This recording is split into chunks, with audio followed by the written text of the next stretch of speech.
你坐喺電腦前面，嘗試喺搜尋引擎器入邊輸入，而我不知道。自動彈出嘅第一個聯想語句，即係全球被搜尋次數最多嘅語句，係而我不知道陳偉霆是誰。我和那誰那天分手，誰萬限像條玉色走獸，頑固地坐在路邊一個，就似隻狗踢不走。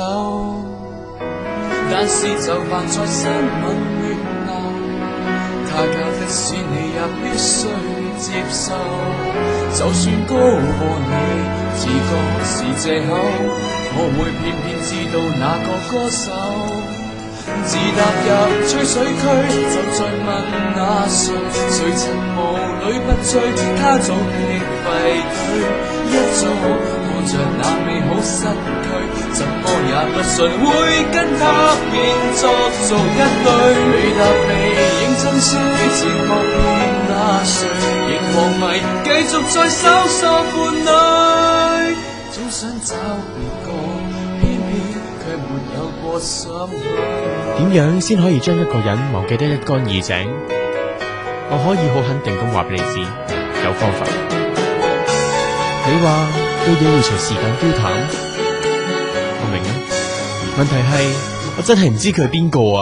有誰我還記得不清，只有印象存在不清晰。曾有人我便更加仿似沒有記憶也不識，將突然忘掉專星大地，卻記得他夾那的是索命。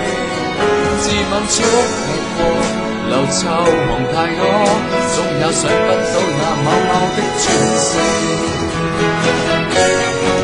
到心裏初中裏常在問那誰，誰尋無色之居，出身於廢墟。今天化做了迷局失去，我看你不說亦不知有個在這裏。論答未認真需節目變那誰，連葡萄我哋也不再與佢。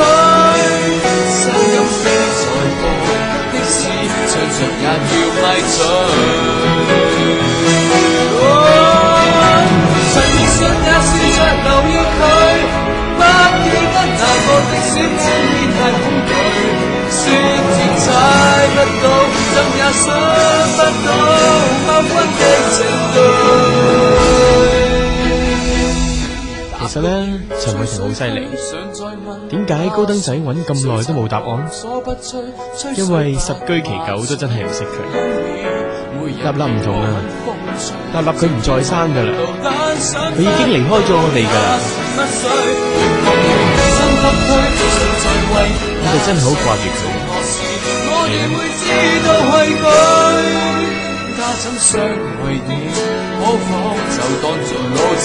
難清理那沒車味裝結一身之淚，功德圓滿，看似笑下去，大笑歸去。